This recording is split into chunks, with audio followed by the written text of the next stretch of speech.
श्रोताओं, आज हम मना रहे हैं वर्ल्ड मेंस्ट्रुअल हाइजीन डे। एक बहुत महत्वपूर्ण विषय जिस पर आमतौर पर हम भारतीय चर्चा करने से बचते हैं। इस महत्वपूर्ण दिवस पर बातचीत के लिए आज हमारे बीच हैं department of social work, Doon university से डॉक्टर प्रियंका पाहवा डोभाल। डॉक्टर प्रियंका, आपका बहुत बहुत स्वागत है आज के इस कार्यक्रम में। धन्यवाद अनिल जी, बहुत बहुत शुक्रगुजार हूँ मैं आपकी।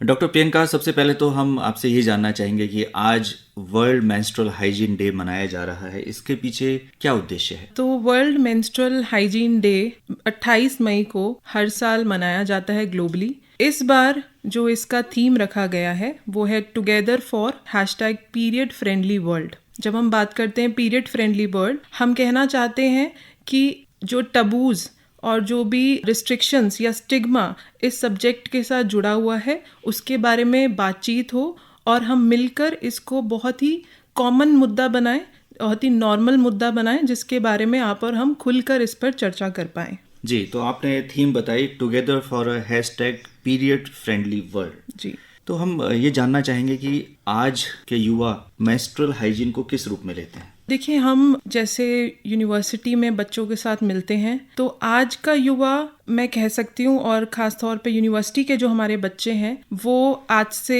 15 वर्ष पहले जब मैं यूनिवर्सिटी में पढ़ा करती थी अपनी ग्रेजुएशन के लिए, तो तब और आज में काफ़ी फ़र्क मैंने खुद महसूस किया है। बच्चे आज खुलकर, और स्पेशली मैं मेल्स की बात करना चाहूँगी, जो हमारे मेल स्टूडेंट्स हैं वो खुलकर इस पर चर्चा करने के लिए आतुर रहते हैं। वो अपनी पूरी कोशिश कर रहे हैं कि इस बारे में वो क्या सहयोग दे पाएं, लेकिन साथ ही हमें फिर से थोड़ा सा बैक जाने की ज़रूरत है और ये समझने की ज़रूरत है कि जो स्कूल में हमारे बच्चे हैं, ना सिर्फ एक रूरल एरियाज़ में बल्कि अर्बन एरियाज़ में भी इस बारे में खुलकर बात होने की ज़रूरत है। आपने कहा कि युवा जो हैं वो इसमें काफ़ी आगे आ रहे हैं और वो समस्याओं को समझ रहे हैं। माहवारी के दौरान शारीरिक स्वच्छता ये बहुत ही महत्वपूर्ण विषय है और ये किसी भी लड़की या महिला के जीवन से जुड़ी महत्वपूर्ण घटना है और ये स्त्री को एक गौरव प्रदान करती है, एक नैसर्गिक क्रिया है। थोड़ा बताएं हमारे श्रोताओं को कि ये क्रिया क्यों इतनी महत्वपूर्ण हो जाती है। जैसे आपने कहा कि ये बहुत ही इम्पॉर्टेंट प्रक्रिया है, क्योंकि हमारी जो सृष्टि की रचना है ये अगर आप कोर में जाके देखें तो प्रजनन के लिए ही कहीं ना कहीं हमारी सृष्टि अपने आप को दिखाती है कि वो इसलिए बनी है, जिसका बिल्कुल उसका साक्षात जो है वो महिला को इसका गौरव प्रदान किया गया है ऊपर वाले की तरफ से। और जब हम किसी के जन्म को इतना सेलिब्रेट करते हैं तो क्यों नहीं हम उससे जुड़ी हुई जो इतनी महत्वपूर्ण चीज़ है पीरियड्स, और मैं कहूँ तो कुछ राज्यों में भी इसे ज़रूर सेलिब्रेट किया जाता है। फर्स्ट पीरियड्स जो हमारे होते हैं वो बच्ची को जब आते हैं तो कुछ हमारे ऐसे राज्य हैं हमारे देश के, मैं बहुत गौरव महसूस करती हूँ ये कहते हुए कि वहाँ पर इसको सेलिब्रेट भी किया जाता है। लेकिन साथ ही साथ हमें इस कुछ आंकड़े हैं जो सोचने पे मजबूर करते हैं, जैसे कि इंडिया की एक स्टडी ये कहती है कि 10 में से 3 लड़कियां ये तक नहीं जानती कि पीरियड्स क्या होते हैं। ये हमारे देश का आंकड़ा कहता है। और कुछ तो राज्य ऐसे हैं, कुछ ऐसी स्टेट हैं हमारे देश की जहाँ पर ये आंकड़ा 3 से बढ़कर 9 लड़कियों तक भी जाता है कि 9 आउट ऑफ 10 लड़कियों को ये अपने पहले पीरियड से पहले ये पता नहीं होता है कि उनको पीरियड्स आया है या आने वाला है, जिस कारण से जब उनके साथ ये घटना घटती है तो वो इतना घबरा जाती है कि कई बार ऐसा हमारे खुद के एक्सपीरियंस में, मेरे फील्ड के एक्सपीरियंस में देखा गया कि उनको ऐसा लगा कि उन्हें ब्लड कैंसर जैसी बीमारी शायद हो गई है। तो इसलिए बहुत ज़रूरी है कि इस बारे में बात की जाए और उतनी अवेयरनेस क्रिएट करी जाए। आपने इस विषय पर PhD की है, आपका एक बहुत ही महत्वपूर्ण शोध है। आपको क्या लगता है कि क्या इसे प्राथमिक स्कूली जीवन में एक पाठ्यक्रम के रूप में शामिल किया जाए, इसको एक बहुत महत्वपूर्ण अंग के रूप में पढ़ाया जाए और ऐसे विशेषज्ञ हों या जो गायनेकोलॉजिस्ट हैं वो कम से कम एक विजिट करें स्कूलों में और लड़कियों से इस बारे में बात करें? जी, तो अनिल जी, मैं एक बार स्कूली शिक्षा पे ही बात करूंगी। बिल्कुल, जैसे आपने कहा कि इसको एक मेन इम्पॉर्टेंट पार्ट तो होना ही चाहिए हमारी टेक्स्ट बुक्स का, और है भी। आप अगर हमारी साइंस की बुक उठा के देखेंगे तो वहां पर एक चैप्टर के रूप में ये ऑलरेडी मौजूद है। लेकिन हैविंग सेड दैट, अनफॉर्चुनेटली जब मैं भी स्कूल में रही और आज भी हमारे देश के स्कूलों की ये है स्थिति कि जब ये चैप्टर क्लास में पढ़ाया जाने वाला होता है तो उस बच्चों को पहले से ही पता होता है कि ये चैप्टर शुरू होने वाला है, तो या तो वो छुट्टी लेते हैं या फिर टीचर अपने आप ही बड़े कन्वीनियंटली, मुझे बड़ा दुख होता है कहते हुए, कि वो ये चैप्टर पढ़ाना छोड़ देते हैं। साथ ही इसके साथ और एक फैक्ट अब जुड़ गया है कि पहले जहाँ बच्चियों को 12 उम्र में पीरियड्स आते थे, 11-12 साल था उसका नॉर्मल एज, आज वो घटकर कई मामलों में 7, 8, 9 साल भी देखा गया है, जो कि बहुत चिंताजनक है, क्योंकि आपका जो चैप्टर है वो तो 8-9 क्लास में आ रहा है, लेकिन बच्चे उस अवस्था से पहले गुजर रहे हैं। तो हम कहीं ना कहीं वो गैप क्रिएट हो रहा है, जो ऑलरेडी पहले एक परेशानी थी, लेकिन अब वो और ज़्यादा बढ़ चुकी है कि बच्चों को और पहले, जब वो मानसिक रूप से भी शायद उतने तैयार नहीं है, लेकिन उनको फिर भी हमें तैयार करने की ज़रूरत आन पड़ी है। इसके कई कारण हैं, कुछ इन्वायरमेंटल है, कुछ हमारे लाइफस्टाइल कारण हैं। तो मासिक धर्म जब आरंभ होता है और वो 3 से 5 दिन का समय सामान्य तौर पर देखा गया है, तो इस दौरान स्वच्छता क्यों जरूरी है और किस तरह से स्वच्छता रखी जा सकती है, हमारे श्रोताओं को बताएं। जी, मासिक धर्म, जैसे आपने कहा कि 3 से 5 दिन की साइकिल रहती है हर महीने। पहले मैं बताना चाहूँगी हमारे श्रोताओं को, उनमें से कई बच्चियां हैं हमारे साथ जुड़ी होंगी, कि मासिक धर्म बेसिकली है क्या और ये इतना ज़्यादा आम क्यों है। तो जैसे हमारा गर्भाशय है, हमारे बॉडी में यूट्रस है, जो जब आप किस फोटो देखते हैं या अपनी बायोलॉजी की किताब में उसको देखते हैं तो बहुत बड़ा सा दिखता है, जबकि एक्चुअली वो एक मुट्ठी भर के साइज का होता है। तो जब वो हर महीने एक हमारा इंतजार करता है, हमारी बॉडी को प्रिपेयर करता है जब से पीरियड आना शुरू होता है प्रेगनेंसी के लिए इन लेटर ईयर्स। तो हमारी एक हेल्दी बॉडी उसकी तैयारी कर रही है। बहुत अच्छी बात यह है कि आप हर महीने प्रेग्नेंट नहीं हो सकते हैं। जब नहीं होते हैं तो वो अपने आप में अंदर एक बहुत कोजी इन्वायरमेंट क्रिएट करता है कि इन केस अगर बच्चा एंटर करता है तो मुझे उसको संभाल के रखना है। तो एक एंडोमेट्रियम, जो यूट्रीन लाइनिंग हम जिसको कहते हैं, अगर उसमें बच्चा नहीं ठहरता है तो वो एंडोमेट्रियम बाहर निकल जाता है। सिंपल प्रक्रिया है, इसको हम मेंस्ट्रुएशन कहते हैं। लेकिन उस ब्लड के साथ जो हमें दिखाई देता है उसमें वो लाइनिंग भी होती है, उसमें कुछ टिश्यूज भी होते हैं, कुछ ऐसे न्यूट्रिएंट्स भी होते हैं जो हमारी बॉडी इकट्ठा करके रखती है, जो हमारे वेजाइना के माध्यम से निकलते हैं। इसको हम मेंस्ट्रुएशन कहते हैं। अब हम बात करेंगे स्वच्छता की कि कितनी साइकिल नॉर्मल है, कितनी नहीं है। आमतौर पर जब हम पढ़ते हैं तो हमें पता है कि 28 दिन के बाद ये साइकिल ने दोबारा आना है। कई महिलाएं उसको देखती है कि अरे 27 दिन हो गए या 29 दिन हो गए या 30 दिन हो गए, अभी तक नहीं आया। ये ज्यादातर लोगों में ये देखा गया औसतन 28 दिन की साइकिल होती है। लेकिन हैविंग सेड दैट, 31 से 35 दिनों के बीच में ये साइकिल अगर आ रही है आपकी तो बहुत ही नॉर्मल है। इससे ज्यादा दिन, 40 दिन के बाद अगर वो साइकिल आपकी आ रही है, तब आपको अपने नजदीकी डॉक्टर, गायनेकोलॉजिस्ट से मिलने की एक बार जरूरत पड़ सकती है। साथ ही अब हम बात करेंगे हाइजीन की। तो हाइजीन के लिए हमें कुछ बेसिक टिप्स हैं जो हमें ध्यान में रखने चाहिए। जैसे कि आप अगर कपड़ा इस्तेमाल करते हैं अपने पीरियड्स को मैनेज करने के लिए, क्योंकि आज भी हमारे देश में ज्यादातर बच्चे, ज्यादातर महिलाएं कपड़े का इस्तेमाल करते हैं, जो कि इन्वायरमेंट भी फ्रेंडली भी है। तो अगर आप कपड़ा इस्तेमाल करते हैं तो कपड़े को पीरियड्स में इस्तेमाल करने के बाद उसको प्रॉपरली पानी और साबुन के साथ अच्छे से धोना जरूरी है। धोने के बाद उसको सुखाने के लिए बहुत जरूरी है कि उसको हम कहीं खुले में धूप के नीचे सुखाएं, और ना कि कहीं छिपाकर और सबकी नजर से बचाकर कहीं अलमारी में दबाकर या किसी जगह के नीचे दबाकर या अपने कपड़ों के नीचे दबाकर उसको सुखाएं। तो बहुत जरूरी है उसे स्टरलाइज करना धूप के अंडर। उसके बाद आप कैसे उसको डिस्पोज करते हैं अपने यूज्ड पैड को, अगर आपको डिस्पोज करना है तो उसकी भी बहुत जरूरत है कि आपने उसको प्रॉपरली फोल्ड कर कागज में एक फोल्ड करके उसके बाद आपको एक डस्टबिन में डालना है। किचन वेस्ट के साथ नहीं डालना है, या फिर मिट्टी में नहीं गाड़ना है, या जलाना नहीं। अगर आप कोई सैनिटरी नैपकिन यूज करते हैं, आप उसे नॉर्मली एक आपके घर के बाहर जो डस्टबिन रखा है उसमें आपको उसको फेंक देना है।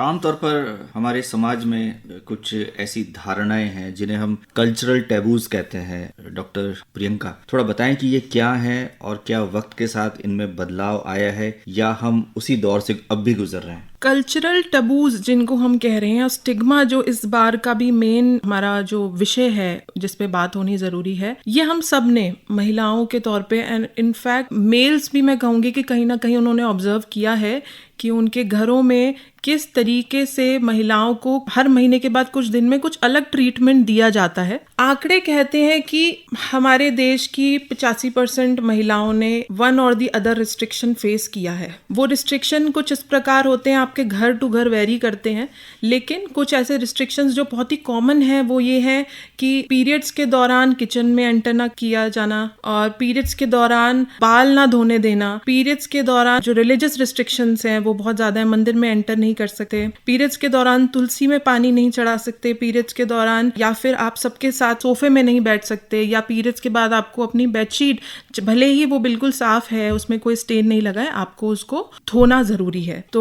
ऐसे कई रिस्ट्रिक्शंस हमारे देश में हमने देखे हैं और आंकड़े भी बताते हैं।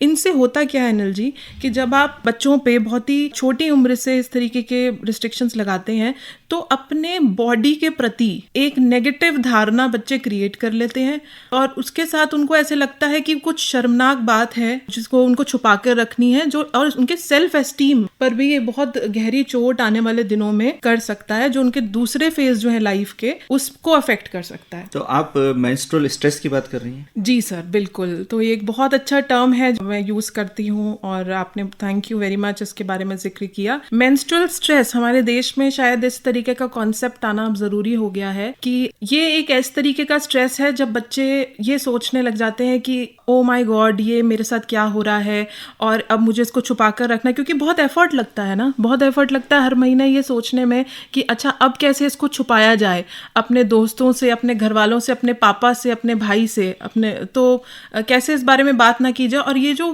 फिर उसके बाद आपको पर इतना स्ट्रेस इसका डेवलप होता है कि आप अपने आप को, कई केसेस में देखा गया, मेरी खुद की स्टडी में देखा गया कि बच्चे बाहर नहीं जाना चाहते, सोशल नहीं होना चाहते, अंदर दबे दबे रहना चाहते हैं, क्योंकि वो खुलकर नहीं आ पा रहे हैं। उनको ऐसे लग रहा है कि हमारे साथ कुछ ऐसी बात हो रही है आजकल जो हमें बात नहीं करनी है, तो उनकी पर्सनैलिटी का कोई एक आयाम है जो दब जाता है, ऐसा हमारे कुछ आंकड़े दिखा रहे हैं। हमने मेंस्ट्रुअल हाइजीन से जुड़ी तमाम दिक्कतों पर चर्चा की। अब ये बताएं कि अगर मेंस्ट्रुअल हाइजीन का ध्यान ना रखा जाए तो कौन सी बीमारियों से ग्रसित हो सकती हैं महिलाएं, लड़कियां? तो अगर मेंस्ट्रुअल हाइजीन या बेसिक हाइजीन हम कहें उसका ध्यान हम नहीं रखते हैं तो बहुत ही आम समस्या जो कि यूटीआई की है, यूरिनरी ट्रैक्ट इन्फेक्शंस, बहुत आम होता है। किसी भी गंदी सतह पर वॉशरूम यूज कर लेना, ये महिलाओं को बहुत आम तौर पे, उनका बॉडी की संरचना भी ऐसी है कि मेल्स से ज्यादा महिलाओं को यूटीआई कैच होता है, और अगर आप बेसिक हाइजीन ड्यूरिंग पीरियड्स उसको नहीं फॉलो कर रहे हैं तो यूटीआई होना और भी ज्यादा उसके चांसेस बढ़ जाते हैं, जो हो भी रहा है। इसके अलावा आरटीआईज, रिप्रोडक्टिव ट्रैक्ट इन्फेक्शंस की भी बहुत ज्यादा आंकड़े सामने आ रहे हैं मेंस्ट्रुअल हाइजीन की प्रैक्टिसेस को फॉलो ना करने की वजह से।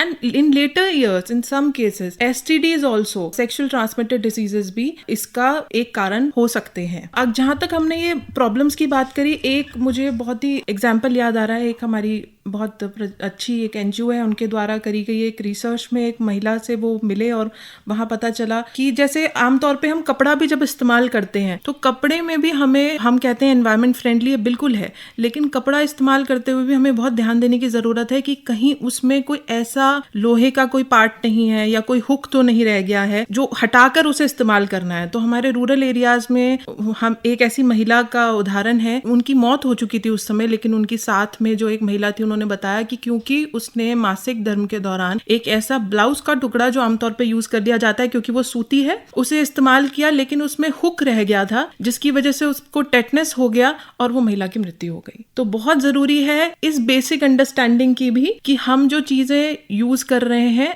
आप हर वो चीज आप यूज करते हैं पीरियड्स में जो कुछ भी सोक कर ले, है ना। सैनिटरी पैड बेसिकली वही है जो आपके जो ब्लड और वो जो टोटल ब्लड और न्यूट्रिएंट जो हमने बात करी वो निकल रहा है, उसको आपको सोक करना है, आपके बॉडी या आपके कपड़ों को स्टेन ना लगे, आपको अनईजी ना हो। तो आज के समय में इंडिया में ऐसे बहुत सारे उदाहरण हैं एनजीओज और इनफैक्ट जो प्राइवेट रिसर्चर्स हैं उनके द्वारा करी हुई रिसर्च में आए हैं कि महिलाएं हमारे देश में आज भी बहुत कई तरीके की चीजों का इस्तेमाल कर रही हैं। उदाहरण अगर मैं दूं आपको तो उसे सोक करने के लिए राख, रेता या फिर आप कहेंगे कि पेरुल के पत्ते, ये सारी चीजें भी इस्तेमाल में आ रही हैं जो भी हमारा पीरियड के ब्लड को सोक कर ले। जो जी, तो ये तो खतरनाक हो सकता है, ये तो स्वास्थ्य के लिए बहुत ही हानिकारक हो सकता है। डेफिनेटली खतरनाक हो सकता है। हम इसको बहुत अच्छे से मैनेज कर सकते हैं। इस कॉन्सेप्ट से कुछ भी घबराने की जरूरत नहीं है। बहुत ही आम कॉन्सेप्ट है, बहुत ही नॉर्मल है, बहुत ही खूबसूरत है, और कुछ बेसिक अगर हम हाइजीन प्रैक्टिसेस का ध्यान रखेंगे तो बहुत इजीली इसको अच्छे से हम डील कर सकते हैं। सरकारी तौर पर भी और कई एनजीओज के द्वारा भी सैनिटरी पैड्स बांटे जाते हैं, निःशुल्क भी दिए जाते हैं, और ये प्रयास जारी है। परिवार की क्या भूमिका है? खासतौर से